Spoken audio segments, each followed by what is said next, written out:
शीर्षक भगवान श्री कृष्ण परेशानी का समाधान। भूमिका। इस कहानी की शुरुआत होती है एक साधारण इंसान से जिसका जीवन परेशानियों से भरा हुआ है।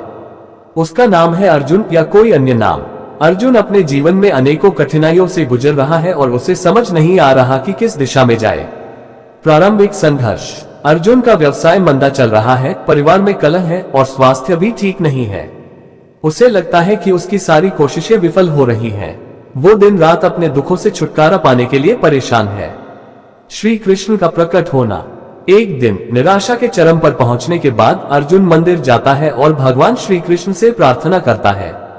उसके सच्चे दिल की पुकार सुनकर श्री कृष्ण उसकी मदद के लिए प्रकट होते हैं, भले ही सिर्फ एक दिव्य स्वप्न में।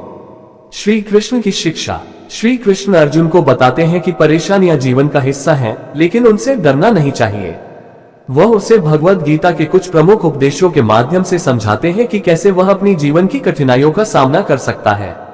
श्री कृष्ण उसे धैर्य, कर्म और भक्ति का मार्ग दिखाते हैं। परीक्षा का समय। अर्जुन अब एक नए दृष्टिकोण के साथ अपने जीवन में लौटता है। हालांकि उसकी समस्याएं तुरंत समाप्त नहीं होती, लेकिन अब वो इनका सामना करने में सक्षम है। वह अपनी समस्याओं के समाधान के लिए श्री कृष्ण के उपदेशों का पालन करता है। अंततः कहानी का अंत इस पर होता है कि अर्जुन अपनी समस्याओं से धीरे धीरे मुक्त हो जाता है। वो समझ जाता है कि भगवान श्री कृष्ण हमेशा उसकी सहायता के लिए उसके साथ है, लेकिन उसे अपने कर्म भी करते रहना चाहिए।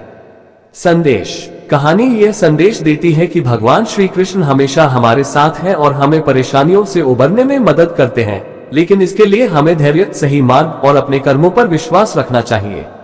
इस ढांचे का पालन करके आप एक विस्तृत और प्रेरणादायक कहानी लिख सकते हैं। इसमें कृष्ण जी के उपदेशों को शामिल करने से कहानी और भी सारगर्भित हो जाएगी।